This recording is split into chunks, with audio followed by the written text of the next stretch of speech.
Sabda TV. فلا مضل له ومن يضلل فلا هادي له وأشهد أن لا إله إلا الله وحده لا شريك له وأشهد أن محمدا عبده ورسوله. قال الله تعالى في كتابه الكريم: يا أيها الذين آمنوا اتقوا الله حق تقاته ولا تموتن إلا وأنتم مسلمون. أما بعد. Kita lanjutkan ayol ikhwah. Kita masuk hadis 309. An Abi Hurairah radhiyallahu anhu qala Rasulullah sallallahu alaihi wasallam: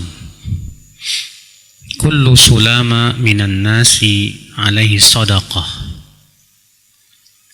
kullu yawmin tatlu'u fihi syams ta'dilu bainal itsnaini sadaqah, wa tu'inu ar-rajula fi dabbatihi fatahmiluhu aw tarfa'u lahu 'alayha mata'ahu sadaqah, wal kalimatu at-tayyibatu sadaqah, wa bi kulli khutwatin tamshiha ila as-salati sadaqah, wa tumitul adha 'anit tariqi sadaqah. Dari Abu Hurairah, semoga Allah meridainya, ia berkata, Rasulullah sallallahu alaihi wasallam bersabda, kullu sulama, setiap sulama itu artinya mafasil, ya, al-asabi, ruas-ruas jari, ya. Dan yang maksud di sini yaitu seperti yang disebutkan dalam hadis yang lain, bahwa manusia mempunyai 360 sendi. Nabi bersabda, kullu sulama minan nasi alaihi sadaqah. Setiap sendi-sendi manusia itu, ya, ada kewajiban untuk dikeluarkan sedekahnya. Kulla yawmin tatlu'u fihi syams bainal itsnaini sadaqah. Dan setiap harinya yang matahari terbit padanya dan kamu mendamaikan dua orang yang bertengkar, maka itu sedekah buat kamu. Wa tu'inu rajul, dan kamu membantu seseorang fi dabbatihi, pada kendaraannya, fatahmiluhu lahu 'alaiha mata'ahu, ya, yaitu kamu membawanya atau mengangkat untuknya barang-barangnya ke kendaraannya itu, maka itu sedekah buat kamu. Wal kalimatu thayyibah sadaqah, dan ucapan yang baik adalah sedekah. Wa bi kulli khatwatin tamshiha ila shalah sadaqah, dan setiap langkah kakimu yang kamu langkahkan menuju salat adalah sedekah. Mutumiyatul adza 'anit tariqi sadaqah, dan kamu singkirkan gangguan dari jalan adalah sedekah. Dikeluarkan Imam Bukhari dan Muslim. Dalam hadis ini, Nabi Sallallahu Alaihi Wasallam memberikan kepada kita sebuah pengertian tentang makna sedekah. Sedekah, di mana sedekah dari kata sedekah, yang artinya jujur. Dan sedekah itu menunjukkan akan kejujuran seseorang dalam keimanan. Makanya Nabi bersabda, as-sadaqatu burhanun. Sedekah adalah burhan. Apa itu burhan? Bukti. Kata Imam An-Nawawi menjelaskan, ay burhanun ala imanihi, artinya bukti akan keimanan dia, ya. Dan ternyata sedekah itu, Pak, bukan hanya sebatas kita mengeluarkan uang, tidak. Akan tetapi semua kebaikan yang kita lakukan untuk diri kita ataupun untuk orang lain, maka itu hakikatnya apa? Sedekah. Maka di sini Nabi SAW mengatakan setiap sendi dari manusia itu hendaknya dikeluarkan sedekah. Dan ada 360 sendi. Iya. Dalam satu riwayat yang lain, sebagian sahabat bertanya, wahai Rasulullah, siapa yang mampu setiap harinya bersedekah 360? Kata Rasulullah SAW, tujzi'u dzalika raq'atan duha. Itu bisa dicukupi oleh 2 rakaat duha. Artinya ya 360 sendi sedekahnya itu Pak, itu bisa dipenuhi, dicukupi oleh apa? 2 rakaat duha. Ini menunjukkan akan keistimewaan salat duha akhul Islam. Iya. Setiap harinya matahari terbit, kamu mendamaikan 2 orang yang bertengkar, sedekah. Lihat ketika kita berusaha ada 2 teman kita yang bertengkar dan kita damaikan dia, ternyata itu sedekah buat kita, Pak. Bernilai pahala besar di sisi Allah Subhanahu wa taala. Ini menunjukkan anjurannya untuk kita mendamaikan 2 orang yang bertengkar. Dan itu pahalanya besar. Demikian pula termasuk sedekah apa? Membantu orang. Kita lihat misalnya ada orang yang sedang repot membawa barang-barang yang banyak. Lalu antum bantu untuk menaikkan barang tersebut ke mobilnya atau membawakannya ke rumahnya. Itu sedekah, Masya Allah. Nah, ini menunjukkan bahwa seorang muslim itu berusaha bagaimana ia bermanfaat buat orang lain. Kemudian di antara macam sedekah apa lagi? Itu ucapan yang baik, kalimah thayyibah. Kalimat-kalimat yang baik sedekah. Antum misalnya bilang ke teman ya yang sedang lalai, akhi, yuk sholat berjamaah, sedekah. Atau antum misalnya mengingatkan teman antum yang minum pakai tangan kiri, itu kalimat thayyibah, sedekah. Atau antum menyampaikan ilmu, itu kalimat thayyibah, sedekah. Dan termasuk kalimat thayyibah itu zikir. Disebutkan dalam hadis ya bahwa tasbih itu sedekah, tahlil itu sedekah, tahmid sedekah. Kita mengucapkan subhanallah aja sedekah, Pak. Alhamdulillah sedekah.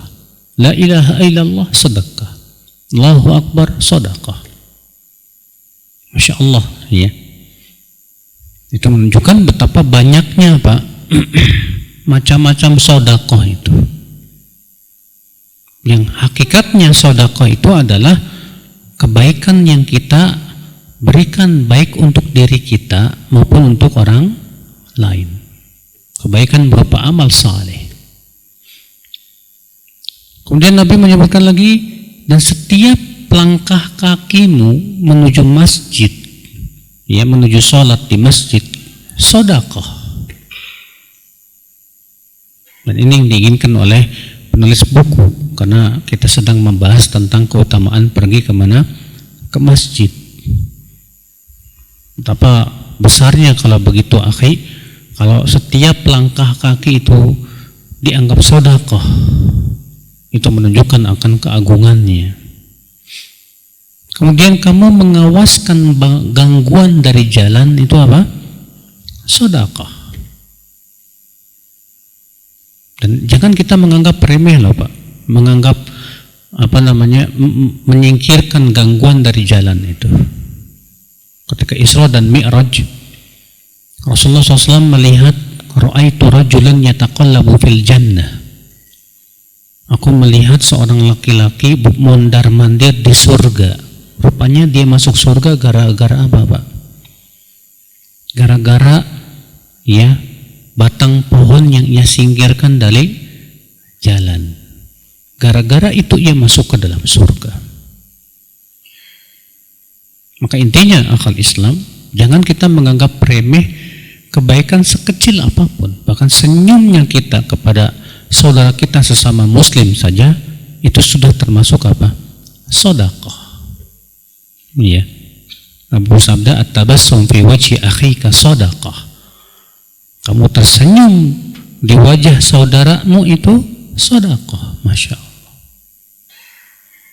Ini macam-macam sedekah.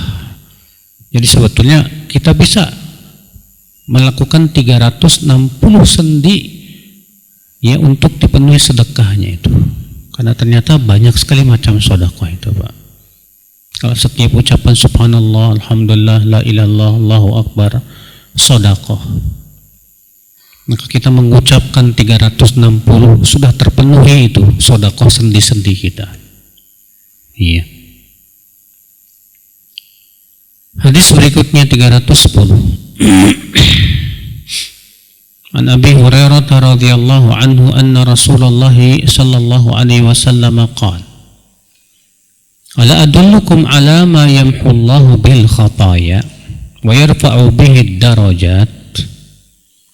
Qalu bala ya Rasulullah. Qala isbaghul wudu'i 'ala al-makarih wa kathratul khuta ila al-masajid wa intidharu salati ba'da as-salah fadzalikumur ribat fadzalikumur ribat fadzalikumur ribat. Rawahu Malik wa Muslim wa Tirmidzi wa Nasa'i wa Ibnu Majah. Rasulullah SAW bersabda, maukah aku tunjukkan kalian kepada amal yang dengan amal tersebut Allah hapus dosa-dosa dan Allah angkat derajat.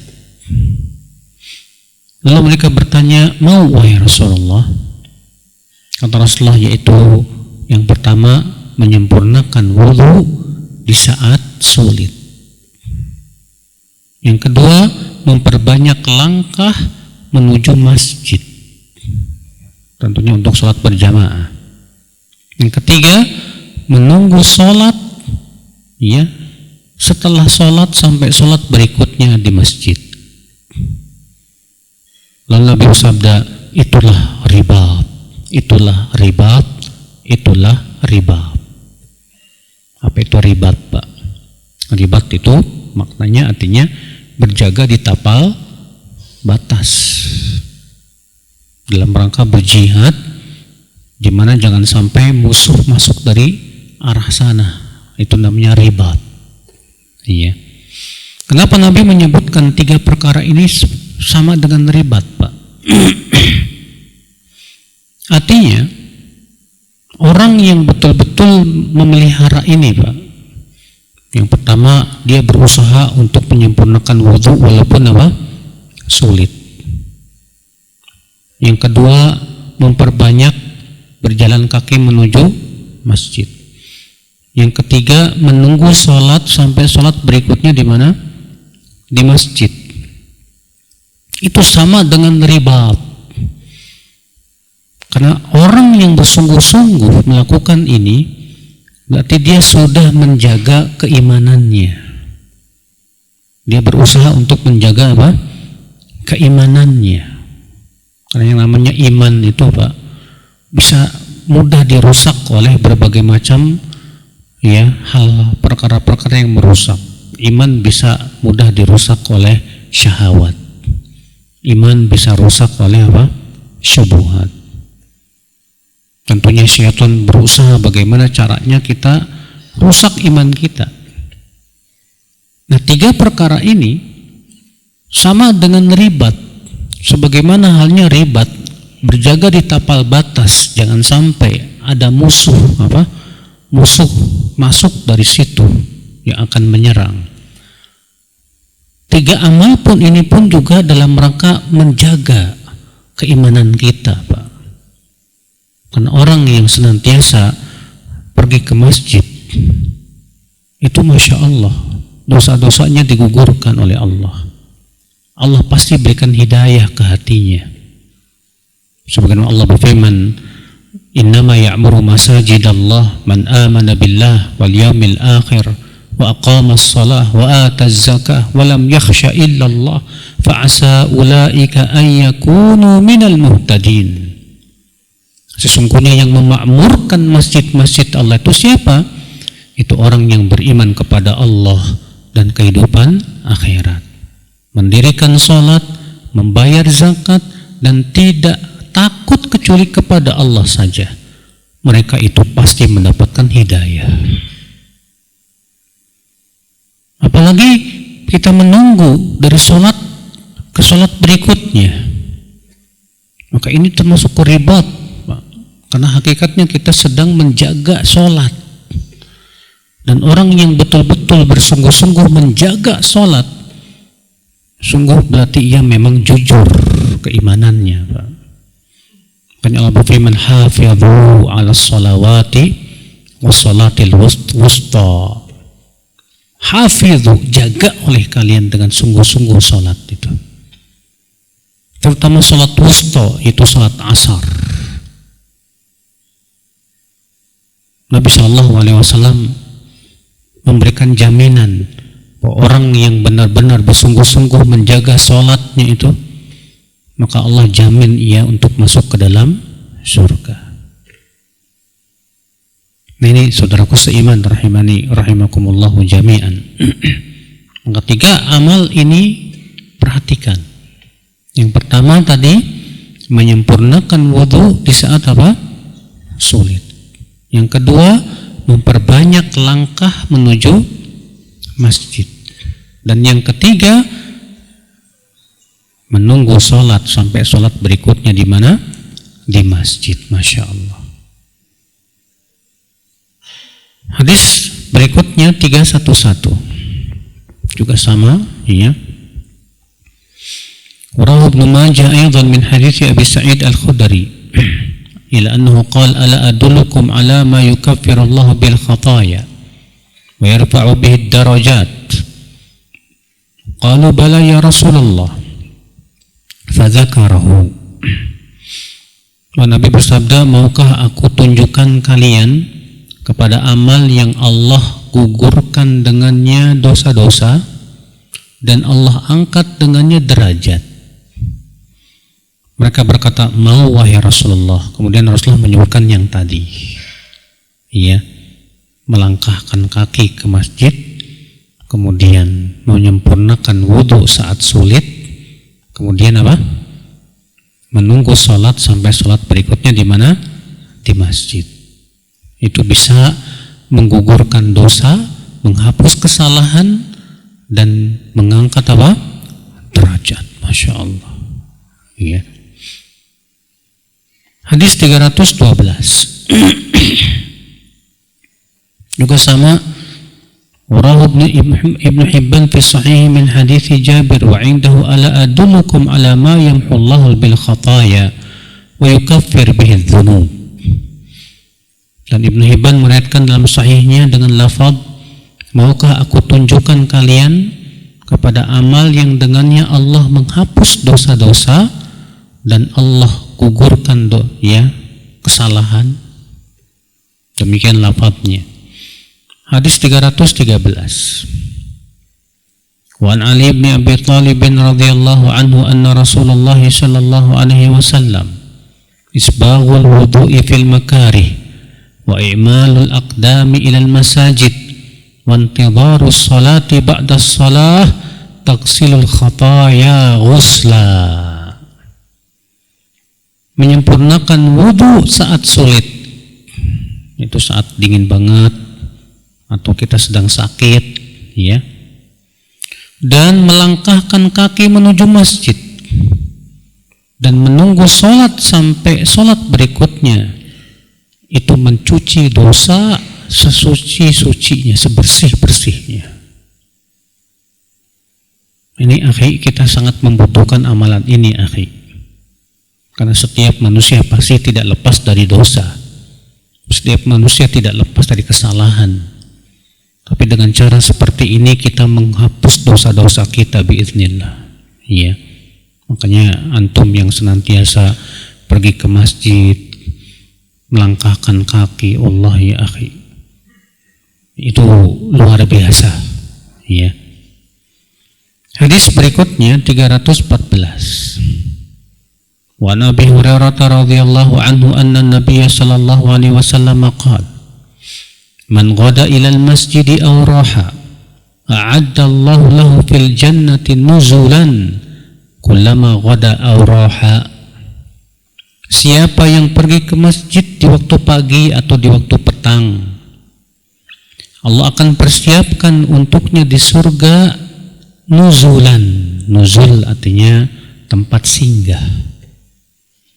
Iya, setiap kali ia pergi ke masjid baik di waktu pagi maupun petang. Subhanallah. Ini kabar gembira nih buat orang yang senantiasa pergi kemana? Ke masjid. Bahwa Allah akan persiapkan di surga itu nuzul, tempat singgahnya dia. Sebagian ulama menafsirkan nuzul itu artinya rezeki. Iya. Hadis 315. Wa an Buraidah radhiyallahu anhu anin Nabiy sallallahu alaihi wasallam. Basyiril musya'ina fi dhalam ila al-masajid bin nurit tam yaumal qiyamah. Dari Buraidah, semoga Allah meridainya, dari Nabi sallallahu alaihi wasallam bersabda, berikan kabar gembira orang-orang yang berjalan di dalam kegelapan menuju masjid dengan cahaya yang sempurna nanti pada hari kiamat. Di sini Nabi mengatakan, ya, berikan kabar gembira orang-orang yang berjalan kaki di kegelapan malam, karena di zaman dulu memang, ya, kalau waktu isya subuh itu nggak ada lampu, Pak, pasti gelap. Iya, di zaman sekarang lampu di mana-mana, tapi hatinya gelap.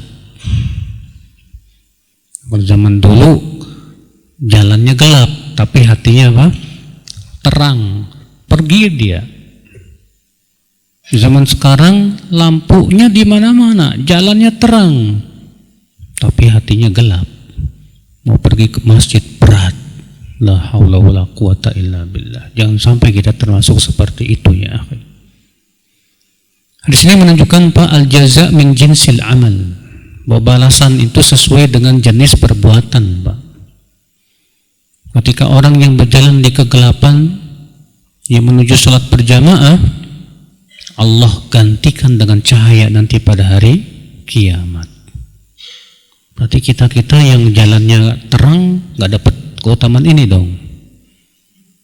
Karena kan Nabi mengatakan di situ, berikan kabar gembira bagi orang yang berjalan di kegelapan. Ya, sementara kita jalannya terang. Kira-kira gimana, Pak? Kita katakan yang namanya malam pasti gelap. Ya, adapun penerangan ini yang ada zaman sekarang tidak mempengaruhi nilai pahala di sisi Allah Subhanahu wa taala. Karena yang dinilai oleh Allah itu adalah jalan kakinya kita kemana? Ke masjid, Pak. Walaupun memang di saat gelap itu, Pak, lebih berat biasanya, Pak, dibandingkan di saat apa? Terang. Bayangkan kalau antum tinggal di desa, pergi ke masjid harus ngelewatin tempat-tempat gelap. Aduh, rasanya gimana, Mas? Ngelewatin pohon bambu, ngelewatin kuburan. Itu kayaknya gimana gitu ya. Tapi kita sabar, tetap jalan gitu, Masya Allah.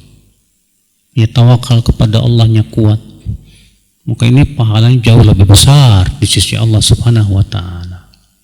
Iya.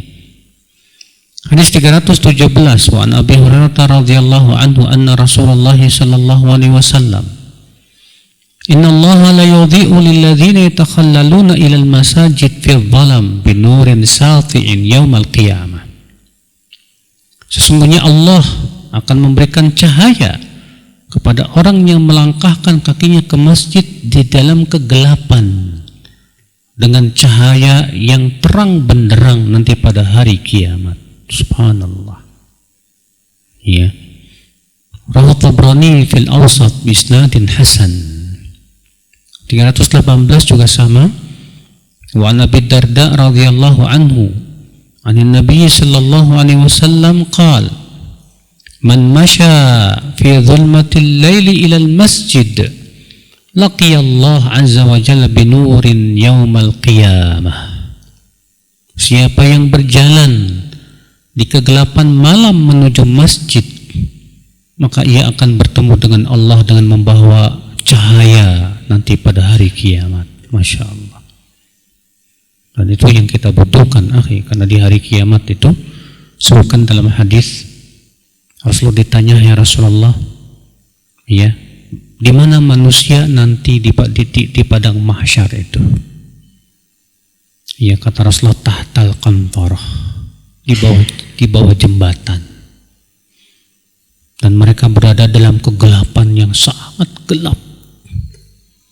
Lalu kemudian Allah pun memberikan cahaya kepada kaum mukminin sesuai dengan amalan mereka masing-masing. Ya, ada ya cahayanya seperti rembulan. Adapun orang munafik, kata Rasulullah, diberikan cahayanya itu di ujung jempol kakinya. Ketika mereka sudah merasa senang, tiba-tiba Allah padamkan ya cahaya tersebut. Kenapa? Karena dahulu mereka menipu Allah, maka Allah pun menipu mereka pada hari kiamat. Ikhwatul Islam, saudaraku seiman. Karena Allah berfirman ya dalam surat Al-Hadid, yauma taral mu'minina wal mu'minat yas'a nuruhum baina aydihim wa bi aymanihim busyrakumul yawma jannatun tajri min tahtihal anhar. Pada hari kamu lihat kaum mukminin dan kaum mukminat, cahaya mereka berjalan di hadapan dan di samping kanan mereka, sambil dikatakan kepada mereka, bergembiralah kalian dengan surga yang mengalir di bawahnya sungai-sungai. Masya Allah, ikhwatul Islam, saudaraku seiman. Makanya kita berusaha gimana caranya supaya kita cahaya nanti kita di hari kiamat itu semakin terang. Ya, di antara caranya supaya cahaya kita terang itu berangkat ke masjid di waktu gelap. Ya. Hadis berikutnya masih sama.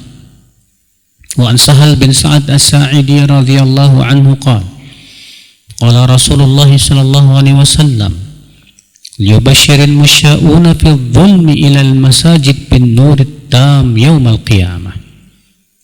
Nabi bersabda, hendaklah orang-orang yang berjalan di kegelapan menuju masjid itu bergembira dengan mendapatkan cahaya yang sempurna nanti pada hari kiamat.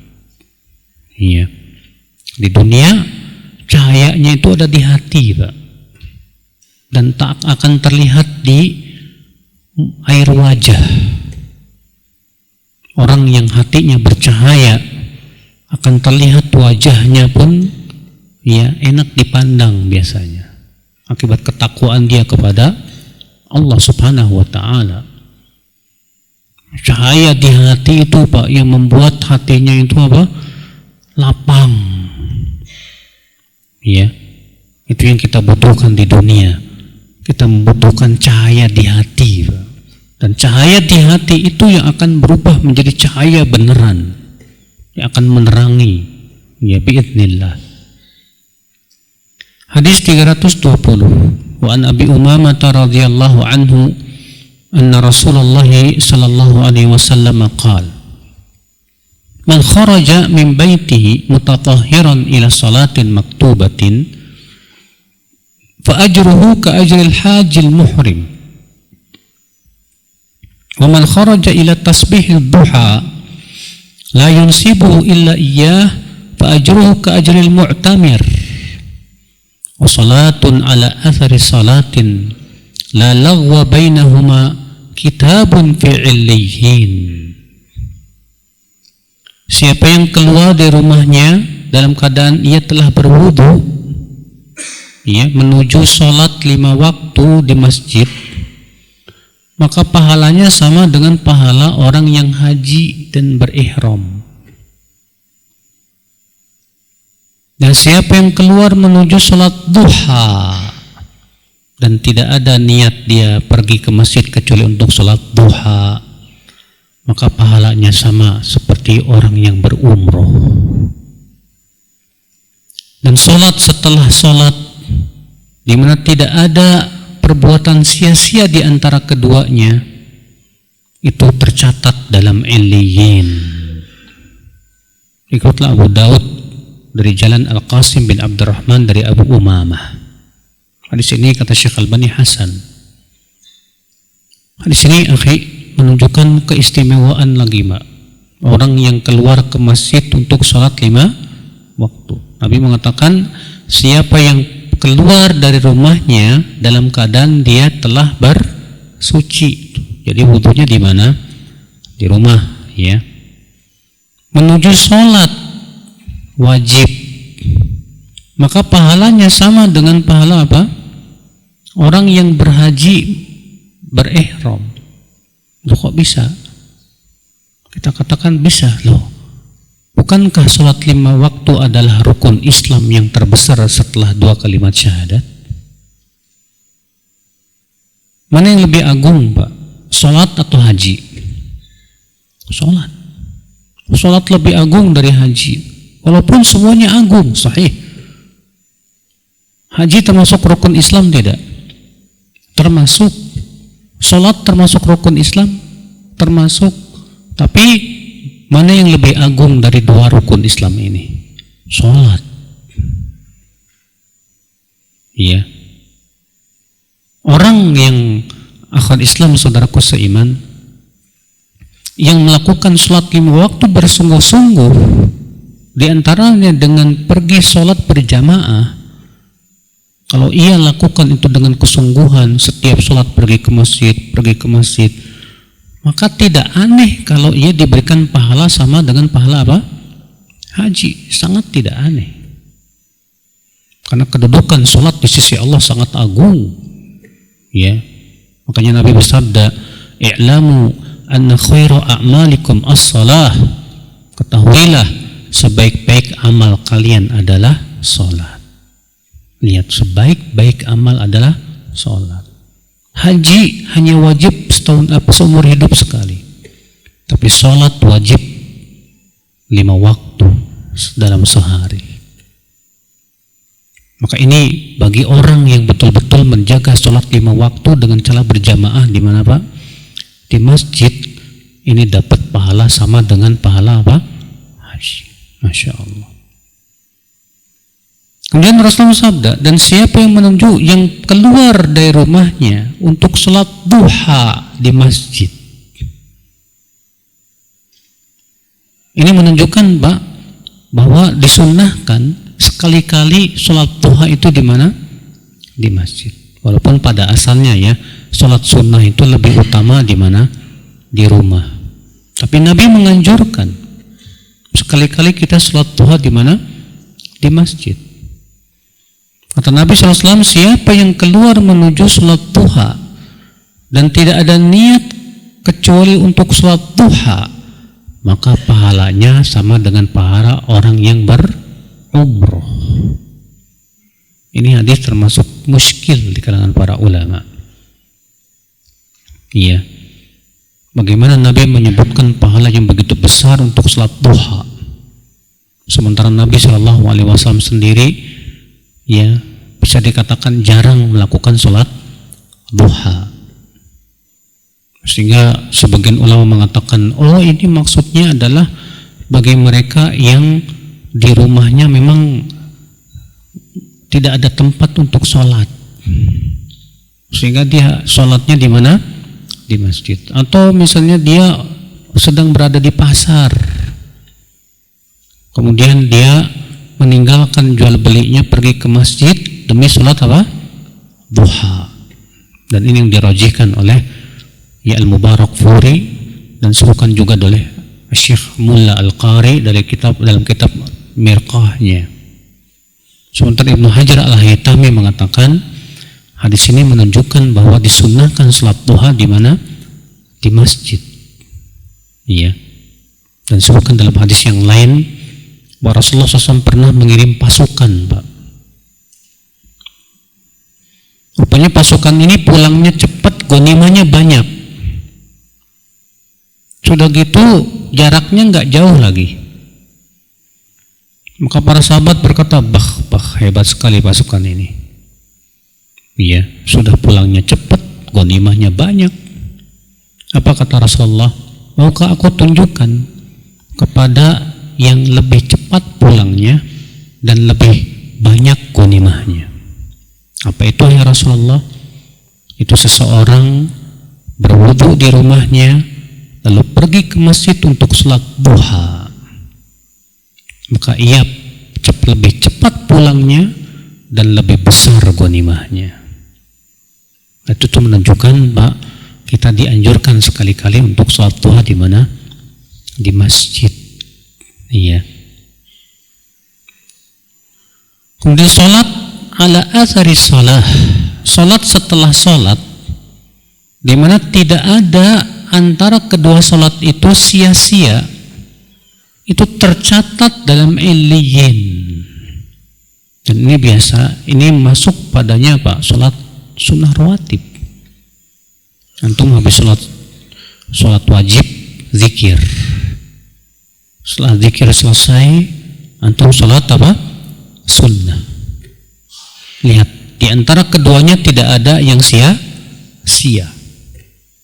Dan ini menunjukkan akan keistimewaan salat sunnah rawatib. Wah, ia tercatat dalam illiyin, subhanallah. Ikhwata Islam saudaraku seiman. Hadis berikutnya 321. Wa anhu anna Rasulullah sallallahu alaihi wasallam qala: "Thalathatun kulluhum dhaminun 'ala Allah. In 'asha ruziq wa kufi wa in mata adkhalahu Allahul jannah. Man dakhala baitahu fasallam fahuwa dhaminun 'ala Allah. Wa man kharaja ila al-masjid fahuwa dhaminun 'ala Allah. Wa man kharaja fi sabilillah fahuwa dhaminun 'ala Allah." Ada 3 orang, semuanya mendapat jaminan dari Allah. Mendapat jaminan dari Allah nih, Pak. Jaminan apa? Jika ia hidup akan diberikan rezeki dan dicukupi. Jika ia meninggal, Allah masukkan ia ke surga. Siapa yang pengen dapat jaminan ini? Iya, ini harusnya lebih kita tertarik, Pak, daripada jaminan kesehatan, jaminan apa, masa tua dan yang lainnya. Iya. Apa saja 3 perkara ini? Yang pertama, siapa yang masuk ke rumahnya fasallama, lalu ia salam. Terjadi ikhtilaf para ulama makna di sini, Pak. Apa maksudnya ia masuk ke rumahnya, ia mengucapkan salam? Sebagian mengatakan artinya setiap masuk ke rumah ia mengucapkan salam. Iya. Maka ia mendapatkan jaminan dari Allah. Namun kebanyakan ulama memahami makna hadis ini artinya orang yang masuk ke rumahnya dalam rangka menyelamatkan dirinya dari fitnah. Dalam rangka menyelamatkan dirinya dari apa? Fitnah. Sehingga ia selamat dan aman. Dan inilah makna yang insya Allah yang paling kuat. Walaupun tidak menghalangi untuk apa? Makna yang pertama tadi, bahwa maksudnya adalah seseorang yang setiap kali masuk ke rumahnya mengucapkan apa? Salam. Dan itu menunjukkan akan keutamaan salam ketika masuk ke rumah, Pak. Iya. Akan tetapi sudah kita sebutkan makna yang paling kuat, wallahu a'lam. Artinya seseorang yang masuk ke rumahnya untuk menyelamatkan dirinya dari apa? Fitnah. Di mana rumahnya itu jadi tempat yang paling aman dari fitnah. Sebagaimana dalam hadis Abdullah bin Amr bin Al-As, Rasulullah SAW bersabda kepada Abdullah bin Amr, "Kaifa bika ya Abdullah, bagaimana pendapatmu, sikapmu hai Abdullah, kalau kamu berada di sebuah masyarakat yang rusak?" Udah bunyi Pak, nanti deh. Allahu a'lam. Demikian, subhanakallah bihamdik, asyhadu an la ilaha illa anta, astaghfiruka wa atubu ilaik. Assalamualaikum warahmatullahi wabarakatuh.